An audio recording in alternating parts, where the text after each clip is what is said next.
எண்ணிறந்த கோடியே அப்படின்னு ஒரு மகான் ஒருத்தர் இந்த பாடல் ஒன்று எழுதியிருக்கிறார். நமக்குள் கலந்துள்ள அந்த இறைநிலையை தேடி, நமக்குள்ள இருக்குன்னு சொல்லல, நமக்குள்ள கலந்துள்ள அந்த இறைநிலையை தேடி, ஓடி, நாடி, வாடி, மாண்டு போனார்கள் அப்படின்னு சொன்னது மட்டுமல்ல, அது ஒரு கோடி 2 கோடின்னு சொல்லல. கோடி கோடி கோடி கோடின்னு சொல்லியும் அவருக்கு மனசு தாங்கல. அவ்வளவு பெரிய ஒரு வருத்தம், இல்ல ஒரு ஆதங்கம், ஒரு வேதனை, எண்ணவே முடியாதுடான்ட்டார். எண்ணிறந்த கோடி அப்படின்னு அவர் சொல்லியிருக்கார். அப்படி என்றால் இந்த மனிதர்கள் எத்தனை பெருங்கடல், இந்த பிறவி பெருங்கடல் மாதிரி கோடி கோடி பிறவிகளாக எடுத்து எடுத்து எத்தனையோ பேர், எண்ணவே முடியாத மனிதர்கள் அந்த இறை உணர்வு பெறாமலேயே மாண்டு போகிறார்கள் அப்படிங்கிறது அவருடைய கவிதையோட சாராம்சம். ஆனாலும் அவருக்கு கொஞ்சம் குசும்பு ஜாஸ்தி தான். என்ன போட்டிருக்காரு 2வது லைன்ல, நாடி நாடி நாடி நாடி நாட்களும் கழிந்து போயினேன்னு போட்டிருக்காரு. இவர் இந்த இறை உணர்வை பெறுவதற்காக நாம் தேடி நாட்கள் தான் போச்சுங்கிறார். அவர் இடத்துல வருடங்கள்னு போட்டாலாவது நமக்கு கொஞ்சம், அதாவது அப்போ என்ன சொல்ல வராரு, நாட்கள் ஏன் வருடங்கள் போடல அப்படின்னு ஒரு கேள்வி நாம கேட்டு பார்த்தோம் என்றால், அவர் நினைச்சிருக்காரு ஒரு நாள்ல, ஒரு சில நாள்ல, ஒரு சில மணித்துளியில இந்த இறை உணர்வை பெற்று விடலாம். இதுக்கு போய் கோடி கோடி கோடி கோடி வருடங்களாக மனிதர்கள் இறை உணர்வு பெறாமலேயே வாழ்ந்து மடிந்து போய்கொண்டிருக்கிறார்கள் அப்படின்னு இந்த கவிதையில சொல்லியிருக்கிறார். அப்படின்னா இந்த இறை உணர்வு பெறுவது என்பது மனித பிறவியின் உச்சபட்ச நோக்கம். அந்த இறை உணர்வை பெற்றால் எப்படி வாழ்வார்கள்? யார் இறை உணர்வு பெற்றிருக்கிறார்களோ அவர்கள் எப்படி வாழ்ந்து கொண்டிருக்கிறார்கள்? நாம் ஒரு ஆளை பார்க்கிறோம். இதுபோல் நீங்களும் வாழலாம் அப்படிங்கிற தலைப்புல மகரிஷி அவர்கள் ஒரு கவிதை கொடுத்திருக்கிறார்கள். அதனுடைய சாராம்சத்தை தான் நாம இன்னைக்கு, அதனுடைய விளக்கங்களை தான் நாம இன்னைக்கு பார்க்க போறோம். இதுபோல் நீங்களும் வாழலாம் அப்படிங்கிறது தான் நம்முடைய தலைப்பு. அப்படின்னா என்ன அர்த்தம்? இறை உணர்வு பெற்றவர்கள் எப்படி வாழ்வார்களோ அது எப்படின்னு எனக்கு தெரியணும்.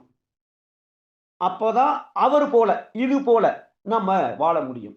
2வது விஷயம், இது போல வாழணும்னு எனக்கு நிறைய பேருக்கு நமக்கு தெரிஞ்சிருக்கலாம். வாழ்ந்தால் இப்படி வாழணும் அப்படின்னு சொல்லிட்டு. ஆனால் எப்படி அது போல் வாழ வேண்டும், அதை கொடுப்பதுதான் வேதாத்திரியம். சோ அதையும் நாம இன்னைக்கு சிந்திக்க இருக்கிறோம்.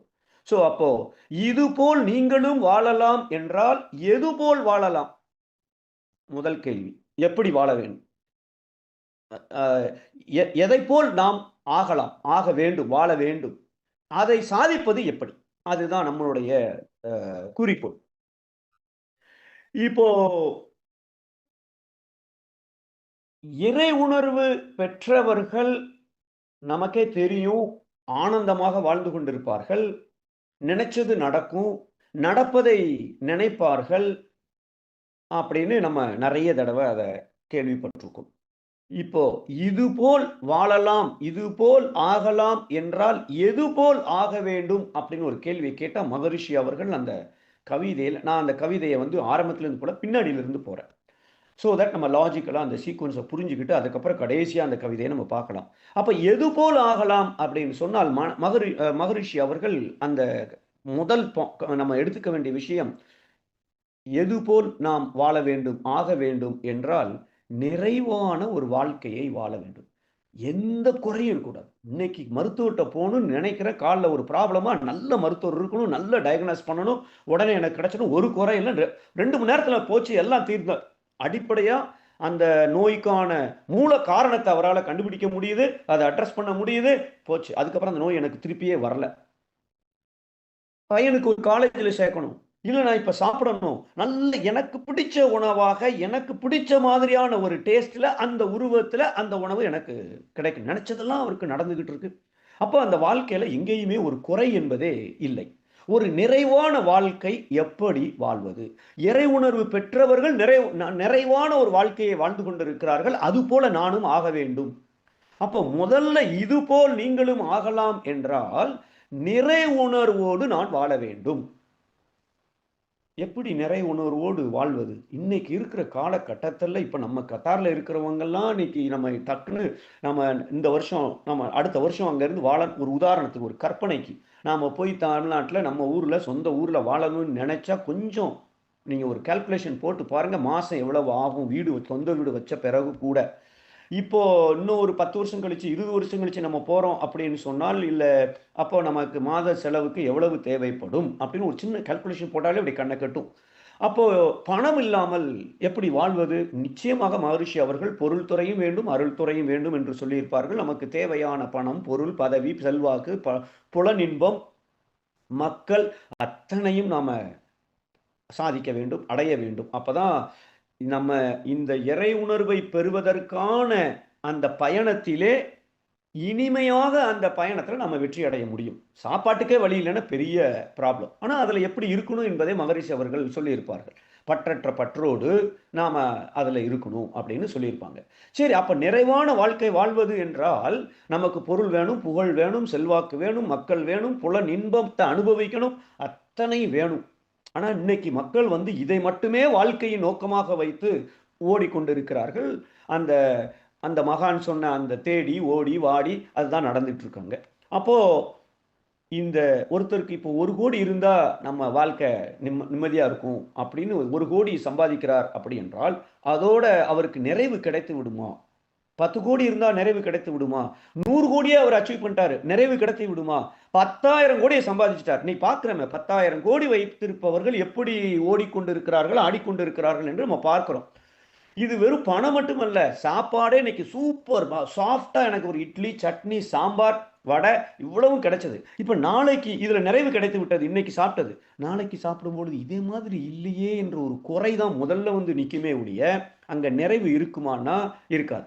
அப்ப நிறைவான வாழ்க்கை பெற்றவரை போல் நான் வாழ வேண்டும் என்றால், நிறைவான வாழ்க்கை என்பது இந்த உலகத்துல வெளியில இருக்கிற அது பொருளா இருக்கலாம், மனிதர்களா இருக்கலாம், பதவியா இருக்கலாம், எதா வேணாலும் இருக்கட்டும், அதுல இருந்து நமக்கு நிச்சயமாக ஒரு நிறைவு என்பது கிடைக்காது.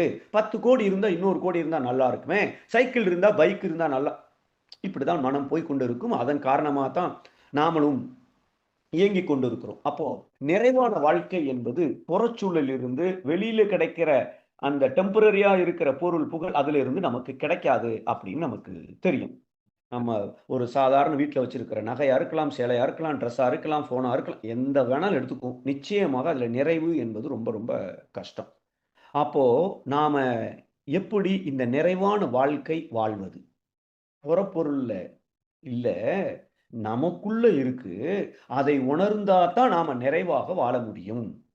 அது ரூ. 1,00,000 பணம் இருந்தாலும் சரி, 10,000 கோடி பணம் இருந்தாலும் சரி, என்னால் நிறைவாக வாழ முடியும். எப்ப என்றால், எனக்குள் இருக்கும் அந்த இறை உணர்வை, இறை நிலையை நான் உணர்ந்தால் மட்டுமே என்னால் ஆனந்தமாக, நிறைவாக வாழ முடியும் என்பது முதல்ல நாம தெரிஞ்சுக்க வேண்டியது. வாழ்ந்தா நிறைவா வாழணும்.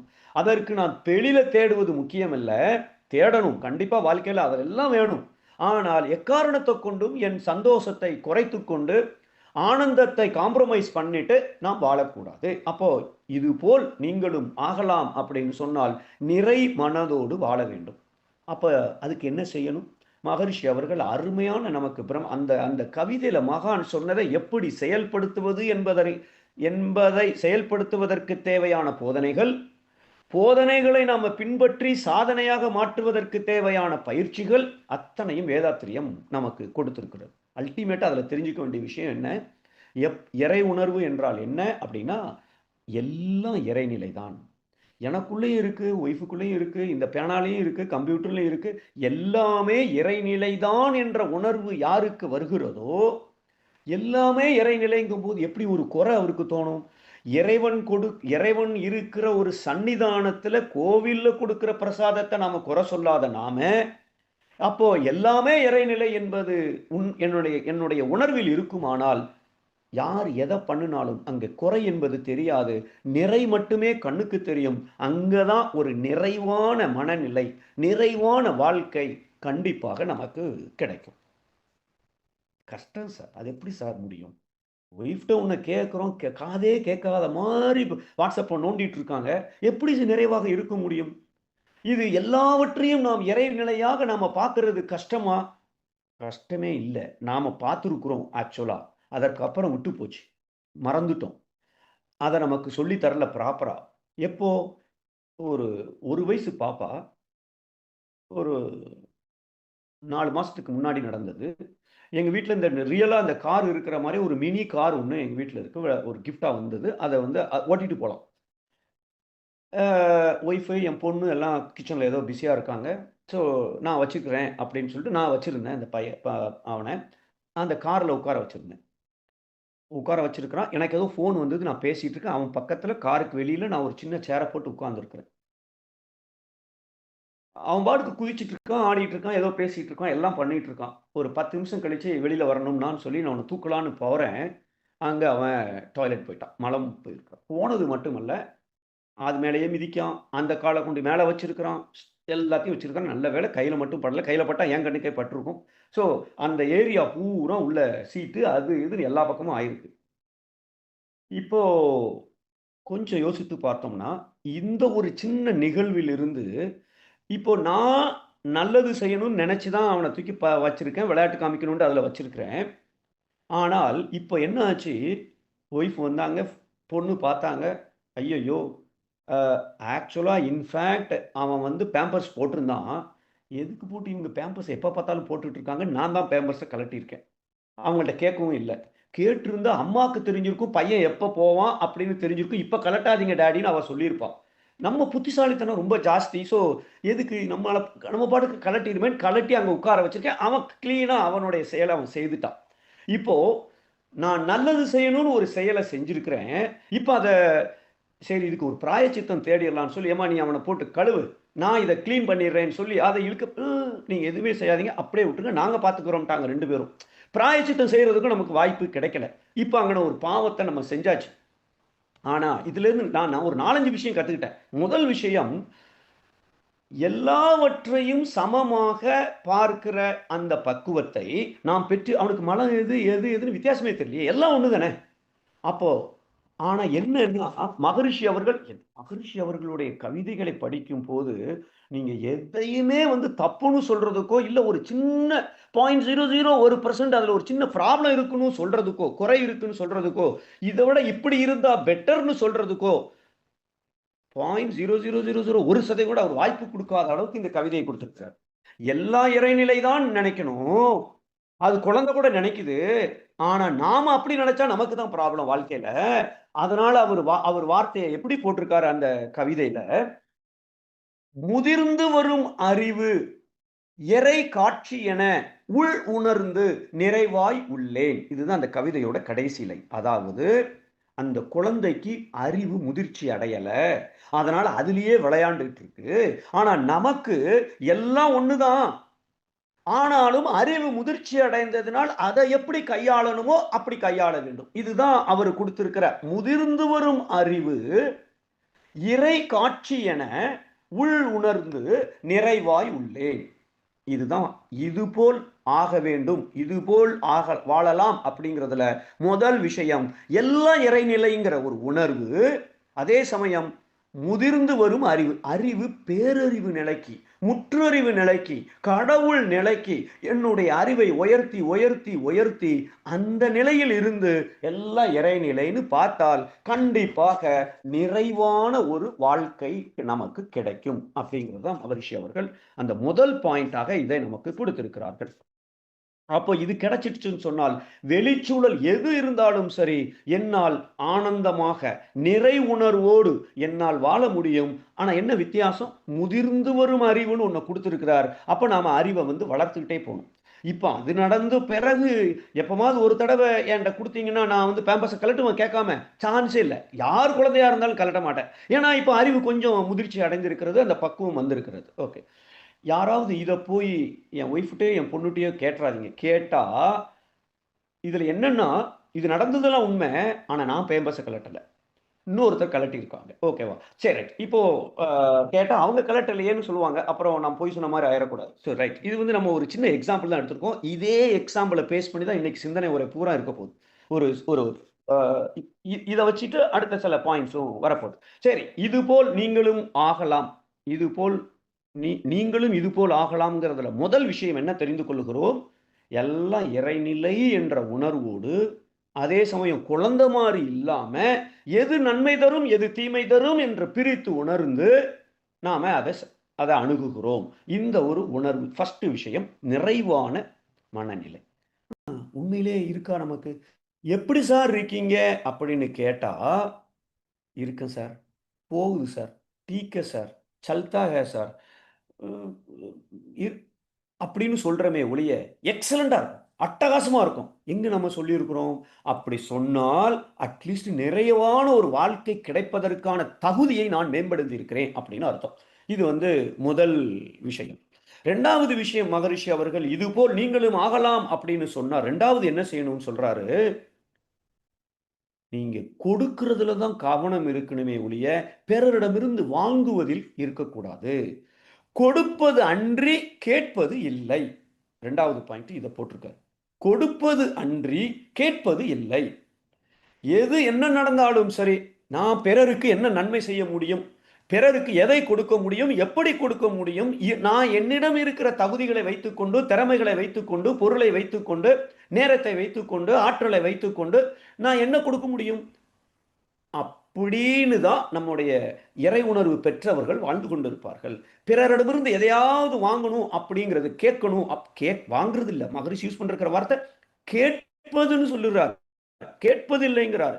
அப்ப கொடுப்பது அன்றி கேட்பது இல்லை அப்படின்னு கொடுத்திருக்கிறார். இந்த இடத்துல ஒரு சின்ன நம்ம ஞாபகம் வச்சுக்கணும். கொடுப்பதுன்னா என்ன? கொடுப்பது இல்லை, கொடுப்பது மட்டும்தான் கொடுக்கணும், கேட்பது இல்லை அப்படின்னா என்ன அர்த்தம்? பையன் 5ஆப்பு படிக்கிறான், சாரி 5 வயசு, 5 வயசு ஆகுது. அந்த அம்மா அந்த பையனை திட்டுறாங்க. ஏன்டா நீ உங்க அப்பா மாதிரியே முட்டாளா இருக்க. அவன் நோட்டை பார்த்துட்டு ஏதோ கேட்குறான், சத்தம் போடுறான். இவர் அங்கே இருக்கிறவர், ஏம்மா அவனை போய் திட்டுற, அவன் என்ன செஞ்சான், இப்போ அவனை போய் திட்டிகிட்டு இருக்க அப்படின்னு அவர் கேட்க, இப்போ அந்த அம்மா சொல்கிறாங்க, எங்க ஸ்கூலில் டீச்சர் போர்டில் எழுதியிருக்காங்க, நான் எழுதுறதெல்லாம் நோட் புக்கில் எழுதின்னு இருக்காங்க, இவனும் பென்சிலை வச்சு எழுதிட்டான். அதுக்கப்புறம் கடைசியாக போர்டை டீச்சர் அழிச்சிட்டாங்க அடுத்தால எழுதுறதுக்கு. இவனும் ரப்பரை வச்சு ஃபுல்லாக அழிச்சிருக்கான். மொத்தத்தில் நோட்டில் ஹோம்ஒர்க் பண்ணுற என்னடா படித்தேன்னு கேட்டால் எல்லாம் எழுதியிருக்கான், அழிச்சிருக்கான், ஒன்றுமே எனக்கு தெரில.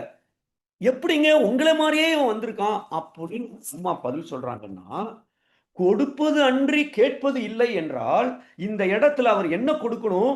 துன்பத்தை மட்டும் கொடுத்துடக்கூடாது. மகரிஷி அவர்கள் கேட்பது இல்லை, ஏன் இப்படி செஞ்சேன்னு கேட்டா கேட்டுட்டோம்னு அர்த்தம்.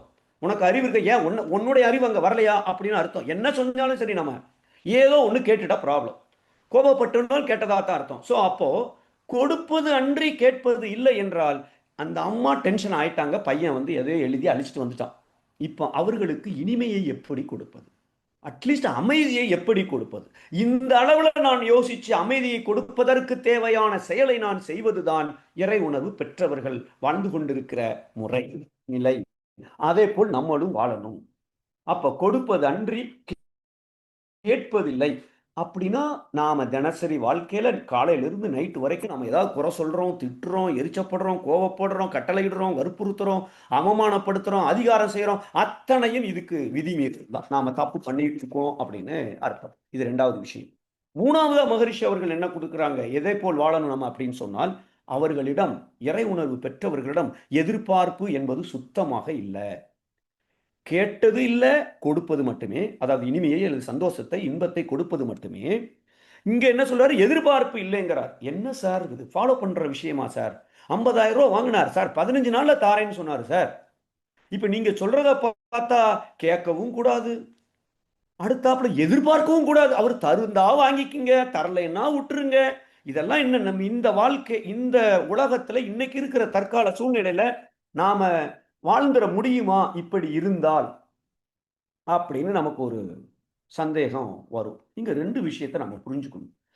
இங்க மகரிஷி அவர்கள் என்ன சொல்ல வருகிறார்கள் என்றால், நான் எந்த அளவுக்கு இந்த இறை உணர்வை பெற்றிருக்கிறேனோ அந்த அளவுக்கு, இப்ப மகரிஷிட்ட யாராவது போய் ஒன்ன வாங்கி கொடுக்காம இருப்பாங்களா?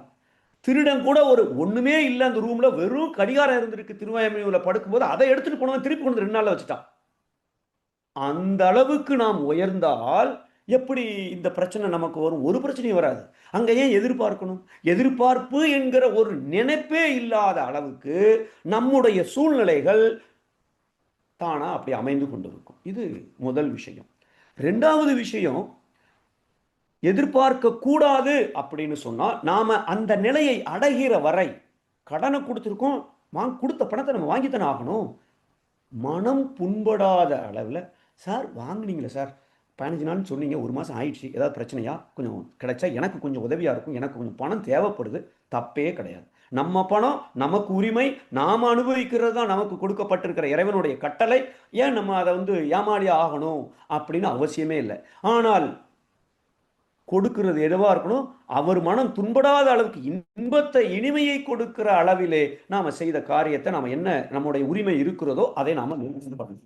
ஆனா இந்த நிலை போயிட்டோம் சொன்னால் கண்டிப்பாக அங்க எதிர்பார்ப்புங்கிற ஒரு தேவையே இல்லாத அளவுக்கு நம்முடைய வாழ்க்கை ஒரு நிறைவான வாழ்க்கையாக அங்கே அமைந்து விடும். ஒருவேளை நம்ம இறை உணர்வே பெற்ற பிறகு இப்படி ஒரு விஷயம் நடந்துட்டுன்னு சொன்னால் நடக்கலாமா? நடக்கலாம். ஏன்னா கர்மவினை என்ன இருக்கோ நம்ம கையில இல்லையே. அப்போ மகரிஷி அவர்கள் அதற்கும் ஒரு இடத்துல ஒரு விடை கொடுத்திருக்கிறார்கள். நீங்க எல்லாம் பெர்ஃபெக்டா இருந்து, எல்லாம் நல்லபடியா இருந்து, ஒருவேளை அது நடக்கவில்லை என்றால், அந்த 50,000 ரூபாய் தரலை என்றால், இறை இப்படியே அவருடைய வார்த்தைகள் இப்படிதான் இருக்கிறது. வாழ்க்கை மலரில் இருக்கு. இறைநிலை இதை உங்களுக்கு துன்பம் தரும் என்பதற்காக அதை திசை திருப்பி விட்டு இருக்கிறது, அதை அப்படியே ஏற்றுக்கொள்ளுங்கள் அப்படின்னு கொடுத்திருக்கிறார். என்ன அர்த்தம்? திசை திருப்பி என்ன பெரிய, எனக்கு 50,000 கொடுத்த பணத்தை தாராம இறைநிலை திருப்புறதுக்கு எனக்கு இருக்கா அப்படின்னு நமக்கு ஒரு சந்தேகம் வரலாம். இதை நம்ம புரிந்து கொள்வதற்கு பல வருடங்கள் ஆகலாம். உண்மையிலே அந்த ஆளுக்கு என்ன ஆயிருக்கு, 50,000 இவர் திருப்பி தரல, இவரும் அன்பா கேட்கிறாரு, ஆனா தரல, விட்டுட்டார். இறைநிலை திருப்பி விட்டுருக்குன்னு இந்த விவரம் தெரிஞ்சோடனே ஓகே ஃபைன், அவரை வாழ்த்திட்டு விட்டுட்டார். இப்போ மகரிஷி என்ன சொல்றாங்க, அவர் இன்னொரு 2 வருடம் கழித்து ஒரு பெரிய கோர்ட் கேஸ்ல, எவனோ ஒருத்தன் கம்ப்ளைண்ட் பண்ண கோர்ட் கேஸ்ல மாட்டி ஜெயிலில் போட்டாங்க. இவர் மட்டும் ஒரு 50,000 அவன் திருப்பி கொடுத்திருந்தால், வாங்கின கடனை கொடுத்துட்டேன், மறுபடியும் ஒரு 50,000 கேட்டிருப்பான், 1,00,000 கேட்டிருப்பான், இந்த டிரான்சாக்ஷன் கண்டினியூ ஆயிருக்கும். இப்போ போலீஸ்காரன் இவனையும் தேக்கி உள்ள கொண்டு போயிடுவான். நீ டிரான்சாக்ட் பண்ணிருக்கல, உனக்கு இதுல பங்கு இருக்கு, நீ இந்த பணத்தை அடையன்னு சொல்லலாம், வாய்ப்பு இருக்கு.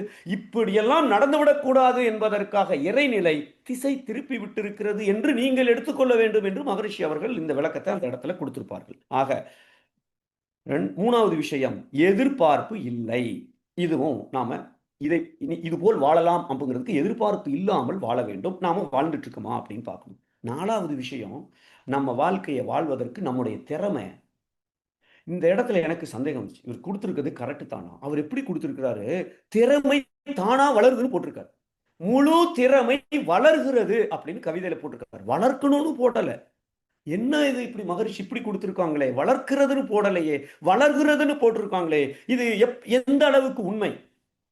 கொஞ்சம் யோசித்து பார்த்தா, நம்ம கத்தார் மன்றத்துல ஒவ்வொரு வருடமும் மனைவி நல வேட்பு விழாக்கு நம்ம பட்டிமன்றம் நடத்துறோம். ஒரு சில வருடங்கள் தவிர அந்த பட்டிமன்றத்தில் நம்ம பேச அழைக்கிற நம்ம அன்பர்களை கூப்பிடும்போது, நானா மன்றத்திலே பேசினதுல பட்டிமன்றத்தில் எப்படி பேச முடியும், அது 400 பேர் முன்னாடியா? சான்ஸே இல்லை சார், என்னை மட்டும் விட்டுருங்க.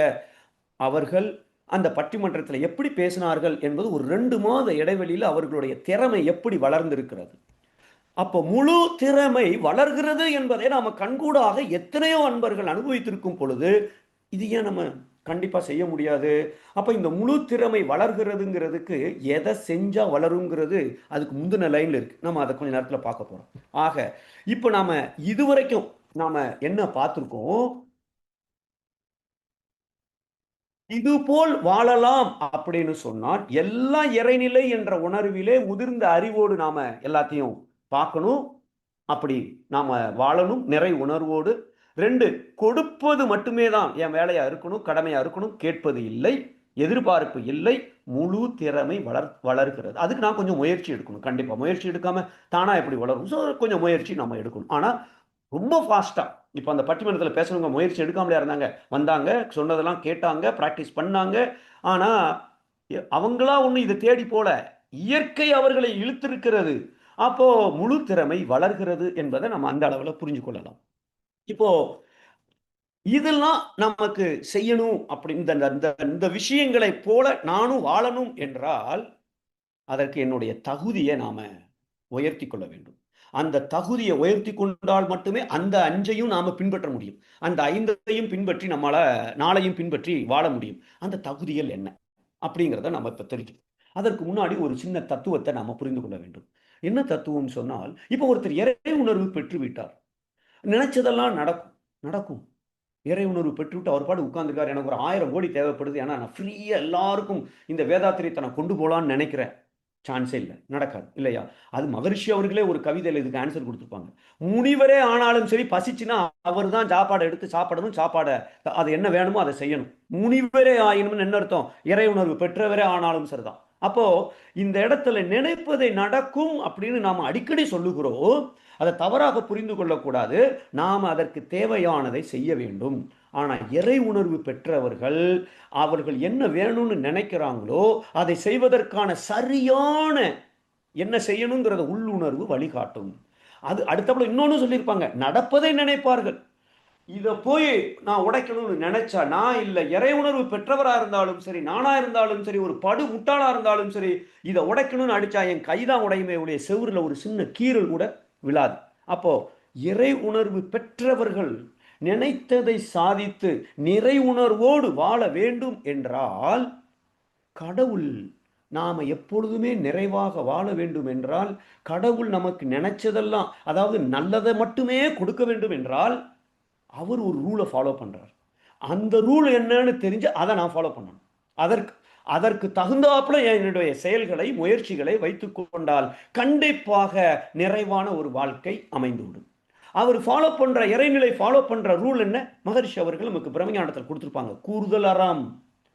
யாரா இருந்தாலும் சரிதான், நீ என்ன செயல் செய்திருக்கியோ அதற்குண்டான ஒரு விளைவு இருக்கும். இவ்வளவுதான், ரொம்ப சிம்பிளான ரூல். அப்படி என்றால் எனக்கு எது எதெல்லாம் நல்லதா நடக்கணும், நினைச்சதெல்லாம் நடக்கணும், நன்மையே நடக்கணும்.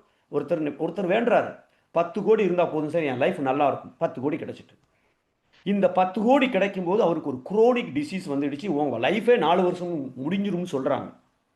அப்ப இது தேவையாது. அப்போ நாம அச்சீவ் பண்றது முக்கியம் இல்லை, அது எனக்கு எப்பொழுதும் இன்பத்தை தருமா, மகிழ்ச்சியை தருமா என்பது நமக்கு முக்கியம். அப்போ நான் எப்பொழுதுமே நிறைவான ஒரு வாழ்க்கை வாழ வேண்டும் என்றால், நல்லபடியாகவே எல்லாம் எனக்கு நடக்க வேண்டும் என்றால், நான் நல்லதை மட்டும் செய்தாதான் நல்லது கிடைக்கும். இது செயல் விளைவு தத்துவம். அப்போ இந்த இடத்துல நாம புரிந்து கொள்ள வேண்டியது, இவர்கள் போல நாம வாழணும் என்றால், அதெல்லாம் நான் அடையணும் என்றால், நான் நல்லதை செய்தால் மட்டுமே எனக்கு நல்லது கிடைக்கும். இது ரொம்ப சிம்பிளான ஒரு ரூல், கூறுதல் அறம் அப்படின்னு மகரிஷி அவர்கள் சொல்லியிருப்பார்கள். அப்போ இந்த இடத்துல இதை உணர்ந்து கொண்டு நான் நல்ல செயல்களை மட்டுமே நான் செய்ய வேண்டும். அப்போ நல்ல செயல்கள் எது? அந்த அந்த பேரனை நீங்க பாட்டுக்கு கிச்சன்ல வேலையை பாருங்க, நான் பார்த்துக்கிறேன்னு சொல்லி ஒரு மணி நேரம் வச்சிருந்தேன். ஒரு 10 நிமிஷம் அந்த காருக்குள்ள விட்டுருக்கேன். இவன் என்ஜாய் பண்றானே, அவன் குஷியா இருக்கானேன்னு சொல்லி நல்லதை நினைச்சதை நான் செஞ்சிருக்கிறேன். ஆனா நல்லதை தான் செய்திருக்கிறேன். ஆனா எண்ட் ரிசல்ட் என்ன ஆச்சு? நான் பார்க்கறதுக்கு இப்ப அடிஷனலா 50 நிமிஷம் அவர்கள் அதை கிளீன் பண்ணக்கூடிய ஒரு வேலை 2 பேருக்கு வந்து கொடுத்துட்டேன். நல்லதுன்னு நினைச்சு செய்தாலும் நமக்கு பல நேரங்கள்ல ரிசல்ட் மோசமாக துன்பமாக வருகிறது என்றால், நான் இதுவரைக்கும் வாழ்ந்த வாழ்க்கையில, ஒருவேளை எங்க அம்மா அப்பா வாழ்க்கையில கூட, முதல்ல நம்ம வாழ்க்கை எடுப்போம், இதுவரைக்கும் நான் வாழ்ந்த வாழ்க்கையில நான் நல்லதை மட்டும் செய்திருந்தால் நல்லது மட்டுமே நடக்கும். செயல் விளைவு தத்துவம் ரொம்ப சிம்பிள். அப்ப அட்லீஸ்ட் இப்பவே இருந்தாவது, இந்த நொடியில் இருந்தாவது நான் நல்லதை மட்டும் செய்ய வேண்டும். நல்லதை மட்டுமே நான் செய்ய ஆரம்பித்து விட்டால், ஏற்கனவே தப்பு செஞ்சிருந்தால் கூட மகரிஷி அவர்கள் அந்த பதிவு தூய்மை அடைந்து விடுகிறது. அதுக்கு மேல் பதிவுன்னு ஒரு டெக்னிக் கொடுத்திருப்பாங்க. அப்போ நாம இனிமேல் நல்லதை மட்டும் செய்தால் என்னுடைய வாழ்க்கை அந்த இறை உணர்வு பெற்றவரை போல எல்லாம் நல்லபடியா எனக்கு நடந்துச்சு. அப்ப நல்லதை நான் செய்ய வேண்டும். அப்ப நல்லதை செய்ய வேண்டும் என்றால் எது நல்லது? இப்ப 2வது கேள்வி வந்துச்சு. இப்ப நல்லதை செஞ்சாதான் அதெல்லாம் நடக்கும். அப்ப நல்லதை செய்யணும்னு சொன்னால் எது நல்லது அப்படின்னு ஒரு கேள்வி வருது. நமக்கு நிறைய தெரியும். மகரிஷி வேதாத்ரீத்துக்குள்ள வந்தா இது அத்தனையும் நமக்கு சுருக்கமாக சொல்லியிருப்பார்கள். எது நல்லது? 3 விஷயம் சொல்லியிருப்போம். முதல்ல நாம பிறந்ததே வினைப்பதிவாம் சுமையை விடுத்து தூய்மை பெறவே நினைவாய் உடல் எடுத்தேன். அப்போ நான் பிறந்ததே பதிவை போக்குவதற்கு, பாவப்பதிவை போக்குவதற்கு என்றால், பாவப்பதிவு என்ன? கடன் வாங்கியிருக்கும். அப்போ இப்ப நான் என்ன செய்யணும்? கடனை கொடுக்கணும். அப்படின்னா என்ன அர்த்தம்? சமுதாயத்திற்கு நான் எதையாவது செய்து கொண்டே இருக்க வேண்டும். அதுவும் செய்யக்கூடிய காலம் ஒரு வேலைக்கு போற டயத்துல இருந்து இல்ல ஓரளவுக்கு அறிவு வளர்ச்சி அடைந்த பிறகுதான் செய்து கொண்டு இருக்கிறோம். அதுக்கு குழந்தையா இருக்கும்போது அம்மாவுக்கு ஹெல்ப் பண்றோம், இதெல்லாம் செய்யணும் கண்டிப்பாக, மெஜாரிட்டி போர்ஷன். அப்போ நல்லதை செய்ய வேண்டும் என்றால் நான் பிறந்ததே வாங்கிய கடனை திருப்பி கொடுப்பதற்காக, அதுக்கு ஒரு பேர் மகரிஷி கொடுத்திருக்கிறாங்க, கடனை திருப்பி அனுப்புகிறோம், டியூ டு சொசைட்டி, அதை கடமை என்று கூறியிருப்பார்கள். அப்போ மகரிஷி அவர்கள், நாம பிறந்ததே என் கடமையை செய்யறதுக்கு தான். இந்த கடமையை எந்த அளவுக்கு நான் செய்யறனோ அந்த அளவுக்கு வாங்கின கடனை அடைச்சிடலாம், அப்புறம் வாழ்க்கை சூப்பரா இருக்க போகுது. ரைட், அதை அடைக்கும் போதே அது சூப்பராக ஆரம்பிச்சிடும். நம்ம சரியான பாதையில் போகும்போது பாதை மெதுவாக நாம் சென்றாலும் வெற்றி என்பது ஷூரா நிச்சயம். அப்போ முதல் விஷயம், நல்லதை செய்யணும்னா முதல்ல என் கடமையை செய்யறனா இல்ல கடமையை தட்டி கழிச்சிட்டு இருக்கணும். என் கடமை என்னவோ, என் குடும்பத்துக்கு என்ன கடமையோ, நான் என்னுடைய உறவுகள் நட்புகளுக்கு என்ன கடமையோ, சமுதாயத்துக்கு, உலகத்துக்கு, இந்த ஐவகை கடமைகளை ஒன்றுக்கொன்று முரண்படாமல் எப்பொழுதும் நான் செய்து கொண்டிருக்கிறேன். முதல் விஷயம். ஆமா, ஒய்ஃபும் பொண்ணும் கிச்சனில் பிஸியாக இருக்காங்க, கெஸ்ட்டு வர்றாங்க, சாப்பாடு தயார் பண்ண வேண்டியது இருக்குது. அப்போ என் கடமை என்ன? அவங்களுக்கு சப்போர்ட் பண்ணணும். அப்போ நான் என்ன பண்ணுறேன்? வெள்ளிக்கிழமை மன்றத்தில் அன்னைக்கு கொஞ்சம் 1 மணி நேரம் முன்னாடியே என்னுடைய வகுப்பை முடிச்சுட்டு இங்கே வந்து அந்த பாப்பாவை கவனிச்சுக்கிறேன். இப்போ என் கடமை அந்த பாப்பாவை கவனிக்கிறது. ஆனால் கடமையை செய்யும்போது என்ன ஆகி போச்சு? 1 மணி நேரத்துக்கு வேலையை கொடுத்துட்டேன். அதை க்ளீன் பண்ணணும் காரை. அப்போ ரெண்டாவதா என்ன சொல்றாங்க மகரிஷி? நல்லதை செய்யணும்னா கடமையை செய்யணும், ஆனால் ஒழுக்கமாக கடமையை செய்யணும். ஒழுக்கம்னா என்ன? யாருக்கும், எனக்கோ பிறருக்கோ இப்பொழுதோ எதிர்காலத்தில் உடலளவிலோ மனதளவிலோ துன்பம் தராத மாதிரி கடமையை செய்யணும்னு அந்த கவிதையில போட்டிருக்காங்க. ஒழுக்கமுடன் கடமை. அடுத்தால என்ன சொல்லிட்டாங்க? பிறருக்கு உதவி செய்யும் ஆற்றல். பிறருக்கு உதவி செய்யும் ஆற்றல். அப்போ நல்லதை செய்யணும்னு சொன்னா 3 தான். கடமையை செய்யணும், துன்பம் யாருக்கும் இல்லாம செய்யணும், 3வது முடிந்த அளவு உதவி செய்யணும். அந்த கடமையை செய்யும் போதே வீட்டம்மா ஒரு கிளாஸ் தண்ணி எடுத்து வாங்கன்னு கேட்குறாங்க, எனக்கு தண்ணி தான் எடுக்குங்க, ஒரு கிளாஸ் தண்ணி கொண்டாங்க.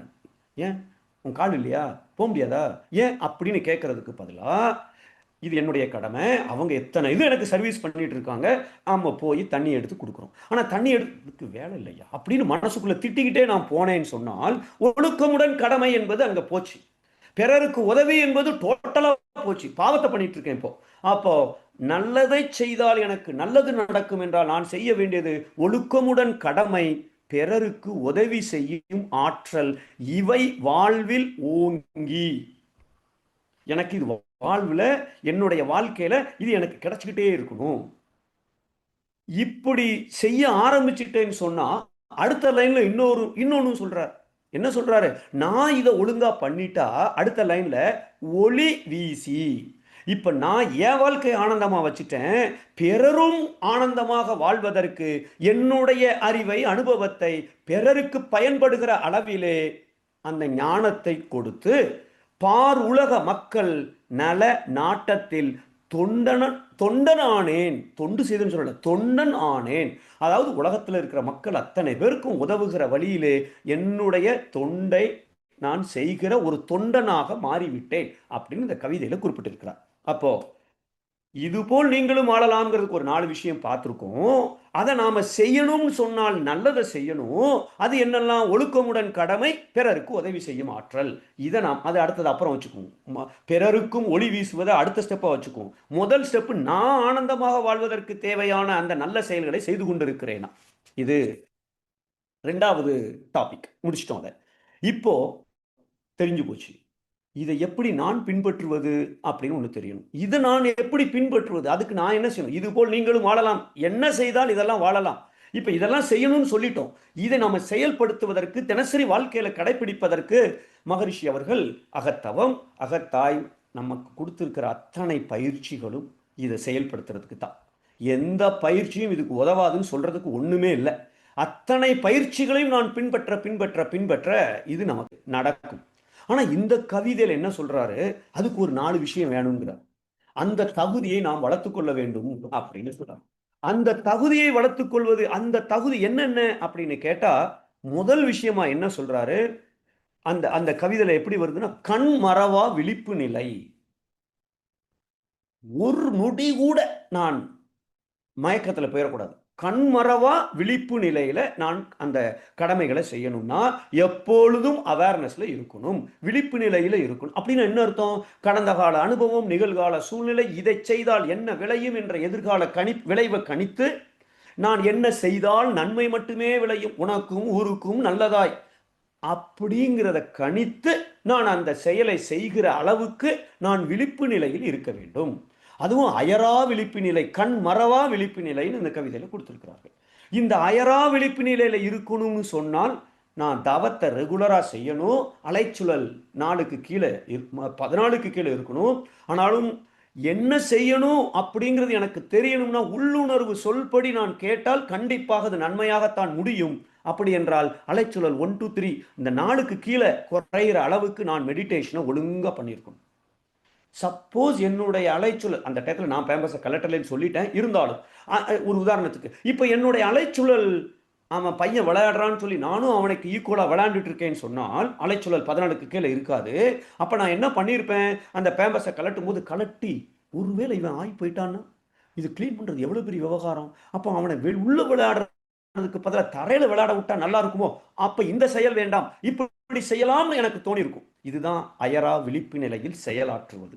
அப்போ அந்த அயரா விழிப்பு நிலை எனக்கு வேண்டும் அப்படின்னு மகரிஷி அவர் இந்த தகுதியை நான் வளர்த்து கொள்ள வேண்டும் அப்படின்னு சொல்லியிருக்கிறார்கள். 2வது அந்த உள்ளுணர்வு வழிகாட்டணும்னு சொன்னேன், அருள் ஆற்றல். அந்த இறை ஆற்றல் இதைத்தான் அந்த கேட்டு துரியம் என்பது இறைவனின் நுழைவாயில்னு சொல்லியிருப்பாங்க. துரியம் ஒழுங்கா செய்தாலே இறை ஆற்றல் எனக்கு கிடைக்குது. ஆனால் ஒழுங்கா தினசரி 2 வேளை 100% பெர்ஃபெக்டாக செய்கிறேனா செய்யலைன்னு சொன்னால் இந்த இறை ஆற்றல் அருள் ஆற்றல் எனக்கு கிடைக்கிறது தாமதமாகும். அப்போ அந்த அருள் ஆற்றல் எனக்கு கிடைக்கணும். அதை கூட்டுவதற்கு நான் என்ன செய்யணுமோ அதெல்லாம் நான் செய்யணும். இது 2வது விஷயம். 3வது மகரிஷி அவர்கள் பழுத்த மனம் அப்படின்னு போட்டிருக்காங்க. பழுத்த மனம், மாங்கால்ல சாப்பிட்ற மாதிரி இனிமையா இருக்கக்கூடிய ஒரு பழம். அது எப்படியோ அதே போல நல்ல மெச்சூரான ஒரு மனம், பழுத்த மனம் அப்படின்னு ஒரு மகரிஷி அவர்கள் கொடுத்திருக்கிறார்கள். வீட்டம்மா 10வது கல்யாண நாள் அன்னைக்கு ஒரு கேள்வி கேட்குறாங்க, ஜாலியாக பேசிகிட்டு இருக்காங்க. அப்போ கேட்குறாங்க, ஏங்க நீங்கள் என்னை முதல்ல என்னை வந்து பார்த்தீங்கல்ல, பார்த்தபோது ஒரு ப்ளூ கலரில் ஒரு ஷர்ட் போட்டிருந்தீங்களே, அதுக்கப்புறம் நான் பார்க்கவே இல்லையே, என்னாச்சுங்க? அதை அன்னைக்கே தீயில போட்டு கொளுத்திட்டேன் அப்படின்னு அவர் பதில் சொல்லுதாருன்னு வச்சுக்குவோம். இவர் மனம் என்ன ஆயிருக்கு? பழுத்த மனமா இல்லை.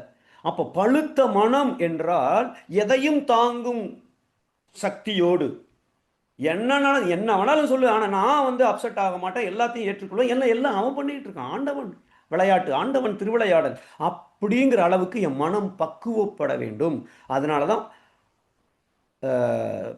பழுத்த மனம் அப்படிங்கிற ஒரு தகுதியை வளர்க்க வேண்டும்னு அதில் கொடுத்துருக்கிறார். அதுக்கு அடுத்தாப்புல என்ன கொடுத்துருக்கிறார்? பண்பட்ட எண்ணம். இதைத்தான் மகரிஷி அவர்கள் எண்ணம் ஆராய்தல்னு கொடுத்துருக்கிறாங்க. ஏன் பண்பட்ட மனம்னு கொடுத்துருக்கிறாரு? இந்த மனம் மட்டும் எண்ணம், இந்த எண்ணம் மட்டும் பண்படவில்லை என்றால் அப்போ என் வாயிலிருந்து வரக்கூடிய வார்த்தைகள், இப்போ அவர் சொன்ன மாதிரி அன்னைக்கே கொளுத்திட்டேன், அப்போ இந்த நான் பேசுகிற வார்த்தைகள், சொற்கள், அடுத்தால நான் செய்கிற செயல்கள் இது நல்லவையா இருக்க சான்ஸே இல்லை. நான் நல்லதே நினைச்சு செய்தாலும் அது கெட்டதா முடியறதுக்கு தான் வாய்ப்புகள் அதிகம். முதல்ல எண்ணம் நல்ல எண்ணமாக இருக்க வேண்டும். கெட்ட எண்ணங்கள் வருகிறத கூடுமான வரைக்கும் அடிக்கடி வருதுன்னா அந்த எண்ணம் மாறுதல் பயிற்சி செய்து அதை நாம குறைக்கும். இதை செய்ய செய்ய செய்ய அடுத்த லைன்ல என்ன சொல்றாரு? உங்க முழு திறமை வளரும், தானா வளர்ந்துருங்கிறார். இதெல்லாம் நாம செய்தோம். அப்போ இதை நாம பின்பற்ற நமக்கு இது எல்லாம் கிடைக்கிறது. அப்போ பழுத்த மனம், அருள் ஆற்றல், கண்மறவா விழிப்பு நிலை, பிறழ்வது இல்லை, பண்பட்டது என் எண்ணம். அடுத்த லைன்ல சொல்லு செயல் இவை விளைவாய் நலம் காண்கின்றேன். இது நல்லது மட்டும்தான் நான் பார்க்கறேன், ஏன் இதை பண்ணிட்டேன் அப்படின்னு சொல்லியிருக்கிறார். இதுக்கு நம்ம என்ன செய்யணும்? தவம் ரெகுலரா செய்யணும். ஒருவேளை தப்பு செய்துட்டு அதை கரெக்ட் பண்றதுக்கு தற்சோதனை செய்யணும். இதை நம்ம ஒழுங்கா செய்ய செய்ய செய்ய செய்ய இந்த 4 விஷயங்கள், அயரா விழிப்பு நிலை, அருள் ஆற்றல், பண்பட்ட மனம், பழுத்த மனம், பண்பற்ற எண்ணம், இந்த 4 விஷயங்கள் என்னுடைய பழக்கத்துக்கு வந்துடுச்சுன்னா, அது வழக்கமாகிவிட்டது என்றால் நல்லது மட்டுமே என்னுடைய வார்த்தைகள், என்னுடைய செயல்கள், என்னுடைய எண்ணங்கள் இருக்கும். இது இருந்துச்சுன்னு சொன்னால் நாம் முதல்ல பார்த்தவன் ஒழுக்கமுடன் கடமை பிறருக்கு உதவி, இது சூப்பரா நடக்கும். இது சூப்பரா நடக்குன்னு சொன்னால் எதிர்பார்ப்பு இருக்காது, கேட்டது இருக்காது, கொடுப்பது மட்டுமே என்னுடைய இதா, இதெல்லாம் நடந்துரும். அதே போல் நம்மளும் வாழ்ந்து விடலாம். இதெல்லாம் இதுவரைக்கும் நம்ம பார்த்துட்டோம். ஆனா இந்த கவிதையில இதுக்கு மேல முதல்ல ஆரம்பிச்சிருக்கிறது ஒரு 4 வார்த்தை, 4 லைன் இருக்கு. அங்க என்ன சொல்றாரு? இதெல்லாம் நீங்க முயற்சி பண்ணினாலும் எதை செய்யக்கூடாதோ அதை செய்து விட்டால் அத்தனையும் கொலாப்ஸ் ஆயிடும். எதை செய்யக்கூடாதோ அதை செய்து விட்டால், ஒருத்தர் வந்து மெடிடேஷன் பண்றாரு, 2 வருஷமா மெடிடேஷன் பண்ணி அலைச்சொல்லை குறைச்சிருக்கிறார். ஒரு நாள் சுனாமி மாதிரி கோவம் வந்துடுச்சு. இப்போ மெடிடேஷன் பண்ணுனா 2 நிமிஷத்துல அலைச்சொல்லல் குறைஞ்சிரும். ஒரு தடவை கோபப்பட்டா, கோபப்படும் போது அலைச்சொல்லல் 25க்கு போயிடுச்சுன்னா அது மறுபடி 14க்கு கீழே வருவதற்கு குறைந்தது 3 மணி நேரம் ஆகும்னு ஒரு ஆராய்ச்சி சொல்லுது. இந்த 3 மணி நேரத்துல ஃப்ரெஷ் ஆரஞ்சு ஜூஸை குடிச்சா நச்சு பொருளா மாறுதுன்னு இன்னொரு ஆராய்ச்சி சொல்லுகிறது. அப்போ இந்த அலைச்சூழலை கூட்டுவது என்பது ரொம்ப ரொம்ப ரொம்ப ஈஸி. ஏன்னா நம்முடைய அறிவு உணர்ச்சிகளுக்கு அடிமையாவே இயங்குவது இயல்புன்னு வேற சொல்லிட்டார். அப்போ நாம செய்யக்கூடாது எதுவோ அதை கண்டிப்பாக செய்யாமல் இருக்குவதற்கு முழு முயற்சியும் எடுத்துவிட்டால் அதற்கு அப்புறம் வர்றது தானா நடக்க ஆரம்பிச்சிடும். அப்போ எதெல்லாம் செய்யக்கூடாது, 4 விஷயம் மகரிஷி அவர்கள் சொல்லியிருக்கிறார். அழுக்காறு, பொறாமைப்படுவது, அவா, மகரிஷி அவர்கள் பேராசை என்று குறிப்பிட்டிருப்பார்கள். முறையான ஆசை, தேவையான ஆசை, முன்னேற்றத்திற்கான ஆசை, இயற்கைக்கு தேவை, இயற்கைக்கு முரண்படாத ஆசை கண்டிப்பா நமக்கு அவசியம் தேவை. அப்போ துன்பம் தரக்கூடிய, தகுதிக்கு மீறிய, அதைத்தான் நாம பேராசைன்னு சொல்றோம். அப்போ அழுக்காறு, அவா, வெகுளி அப்படின்னா சினம், கோபம், ஒரு பகை உணர்வு, இது நெகட்டிவ் காந்தலை அனுப்ப போது பாவத்தை சம்பாதிக்க போகுது. அத்தனையும் பாவத்தை தான் சம்பாதிக்க போகுது இதுல சொல்ற அத்தனையுமே. 4வது கடும் சொற்கள். இந்த கடும் சொற்கள்னா சொல்லக்கூடிய வார்த்தையை நாம இனிமையா இல்லாம அவர்கள் மனம் புண்படுகிற மாதிரி சொல்லுகிற அத்தனை வார்த்தைகளுமே கடும் சொற்கள். அதுல சில பேர்லாம் பழப்பழத்துல ஊசி ஏத்துற மாதிரி ஒய்ஃப் கிஃப்ட் வாங்கி கொடுத்துருக்காங்க, பிறந்தநாளுக்கு ஷர்ட்டு, டி ஷர்ட்டு, எங்க எப்படி இருக்குங்க ஒன்னே மாதிரி லூஸா இருக்கு. இவர் வந்து இப்போ குத்தல, ஆனா உண்மையிலே குத்திட்டாரு, வாழைப்பழத்துல ஊசி ஏத்துற மாதிரி குத்திருக்காரு. இங்கேயும் தப்பு தான். அது துன்பம் கொடுத்துட்டா பாவம் தானே, அது தெரியும் நமக்கு. இந்த 4 வேண்டாதவற்றை, மகரிஷியோட லைன் இதுதான், அழுக்காறு, அவா, வெகுளி, கடுஞ்சொற்கள் எனும் 4 வேண்டாவற்றை அத்தனையும் மாற்றிவிட்டு, இதை மாற்றி ஆகணும். எப்படி அது மாத்தினால் என்ன நடக்குமா? தூய்மை பேரு. தூய்மை பேருன்னா நமக்கே தெரியும், மனிதன் மைனஸ் களங்கம் ஈக்குவல் டு கடவுள். நாம இறை உணர்வு பெறணும்னா என்கிட்ட இருக்க குப்பையை நீக்கணும், அவதான் தூய்மை. அது மகரிஷி பேருன்னு ஒரு வார்த்தையை கொடுத்திருக்காரு. தூய்மை பேருன்னா, பேருன்னா என்ன? கிடைப்பதற்கு அரிதான ஒரு விஷயம், ஒரு ஒரு ஒரு ஒரு தகுதி. அப்ப அந்த தகுதி நமக்கு கிடைக்கிறது, தூய்மை பேரு நமக்கு கிடைக்கும் அப்படிங்கிறத நான் அறிந்து கொண்டேன் அப்படின்னு இந்த கவிதையில குறிப்பிட்டிருக்கிறார். அப்போ இப்போ இதுவரைக்கும் நம்ம பார்த்தது செய்யக்கூடாதது அழுக்காறு, அவா, வெகுளி, கடுஞ்சொல், இந்த 4 விஷயங்கள். அதற்கப்புறம் இதெல்லாம் செய்தால் எனக்கு என்ன பயன் கிடைக்கும் என்றால், எதை வேண்டாதது எதுவோ அதை மட்டும் நான் விட்டுட்டேன்னு சொன்னால் எனக்கு என்ன பயன் கிடைக்குமா? இதை செஞ்சா தான் கிடைக்குங்கிறார். அது இல்லை, அதாவது பழுத்த மனம், அருள் ஆற்றல், கண்மரவா விழிப்பு நிலை, பண்பட்ட எண்ணம், இந்த 4 எனக்கு கிடைக்கும். இந்த 4 எனக்கு கிடைச்சிடுச்சுன்னா நான் செய்யறதெல்லாம் நல்லதா தான் இருக்கும். என் கடமையை செய்வேன், ஒழுக்கமா செய்வேன், பிறருக்கு உதவுகிற அளவில் செய்வேன். இதெல்லாம் செஞ்சிட்டா என்னுடைய திறமையும் வளர்கிறது. அங்கே கொடுப்பது இல்லாம கேட்பது என்பது என் காரியத்திலே, என்னுடைய கனவுலையே இல்லை. எதிர்பார்ப்பது என்பது இல்லை. எல்லாம் இறைநிலை என்ற உணர்வோடு நிறைவாய் நான் உள்ளேன் அப்படின்னு மகரிஷி கவிதையில குறிப்பிட்டிருக்கு. இதுதான் வந்து அவர் நமக்கு கொடுத்திருக்கிற அந்த கவிதையோட ஃபுல் விளக்கம். இப்போ நான் அந்த கவிதையை உங்களுக்கு நான் ஃபர்ஸ்ட் மறுபடியும் ஒரு தடவை காமிச்சுட்டு நம்ம கிளாஸை முடிச்சுக்கலாம். ஸ்லைடு தெரியுதா? ஓகே, தெரியுது. இப்போ இதுதான் வந்து நம்ம முதல்ல பார்த்தது. இது போல் வாழலாம், நீங்களும் இது போல் ஆகலாம் சொன்னா அந்த 4 விஷயம். கொடுப்பது அன்றி கேட்பது இல்லை, எதிர்பார்ப்பு இல்லை, முதிர்ந்து வரும் அறிவு, இறை காட்சி என உள் உணர்ந்து நிறைவாய் உள்ளேன். நிறைவா எனக்கு கிடைச்சிட்டு இருக்கு, முழு திறமை வளர்கிறது, என்னுடைய திறமை வளர்ந்துட்டு இருக்கு அப்படிங்கிறத நம்ம முதல் பாட்டில் இதுபோல் வாழலாம்னா எது போல் என்பதற்கு இதுதான் பதில். இப்போ இதை செய்யணும்னு சொன்னால் நான் என்ன செய்யணும்? நல்லதை செஞ்சா தான் நல்லது நடக்கும்.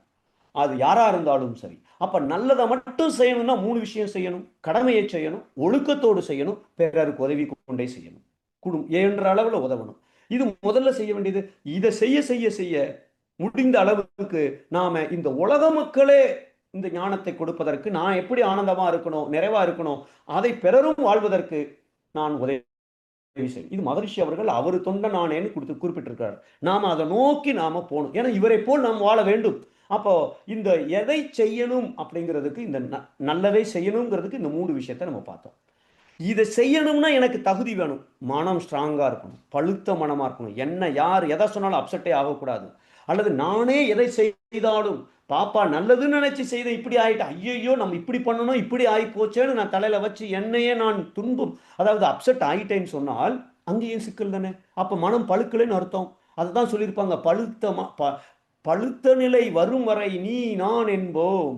அங்கதான் நம்ம தன்முனைப்பு வந்துட்டு பிரிச்சுடுறோம். சரி, பழுத்த மனம், அருள் ஆற்றல், இறை ஆற்றல் எனக்கு இருக்கணும். அப்பதான் உள்ளுணர்வு என்னை கைட் பண்ணும். விழிப்பு நிலை கண்மறவா, விழிப்பு நிலை பிறழ்வது இல்லை. ஒரு நொடி கூட நான் அதுல இருந்து தவறுறது இல்லை. பண்பட்டது என் எண்ணம், எண்ணம் ஆராய்தல்.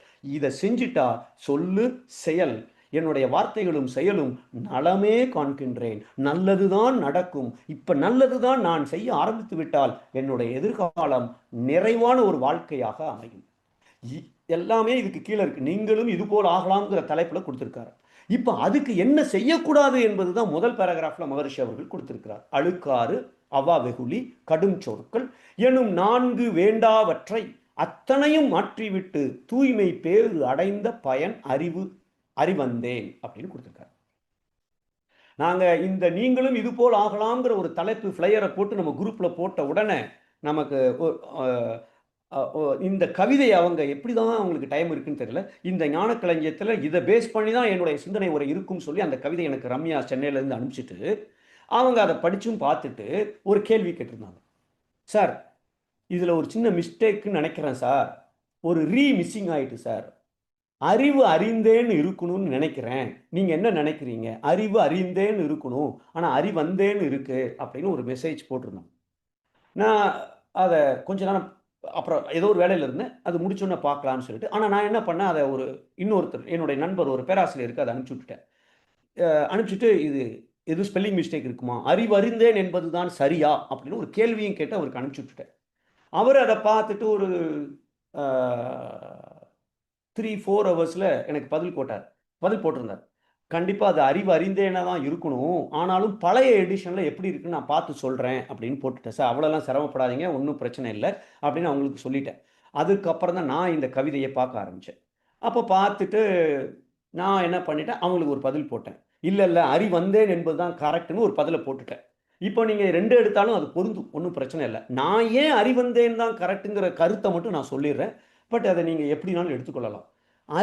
அறிவந்தேன் அப்படிங்கிற அர்த்தத்தை டிக்ஷனரியில் பார்த்தீங்கன்னா கொஞ்சம் நம்ம யோசிச்சு பார்ப்போமே. அந்த நாள் ஞாபகம் நம்ம பார்த்துருக்கோம். அந்த நாள், அந்தங்கிற வார்த்தைக்கு என்ன தெரியுமா, அந்த நாள் மட்டும் ஒரு சிறப்பான முக்கியமான ஏதோ ஒரு ஸ்பெஷலான நாள், அதைத்தான் அந்த நாள் அப்படின்னு நம்ம சொல்றோம்.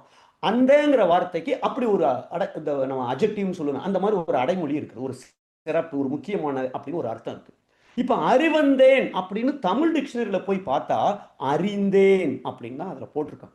அறிவந்தேன் அப்படின்னா அறிந்தேன். ஆனா அந்தங்கிற வார்த்தையை அறிவு பிளஸ் அந்தேன் அப்படின்னு பிரிச்சு பார்த்தோம் சொன்னால் அந்த முக்கியமான விஷயத்தை நான் அறிந்து கொண்டேன் அப்படின்னு நம்ம எடுத்துக்கொள்ளலாம்.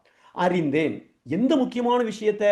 இந்த அழுக்காறு, அவாவெகுளி, கடுஞ்சொற்கள் இந்த நாளையும் நான் விட்டுட்டா எனக்கு என்ன கிடைக்குது?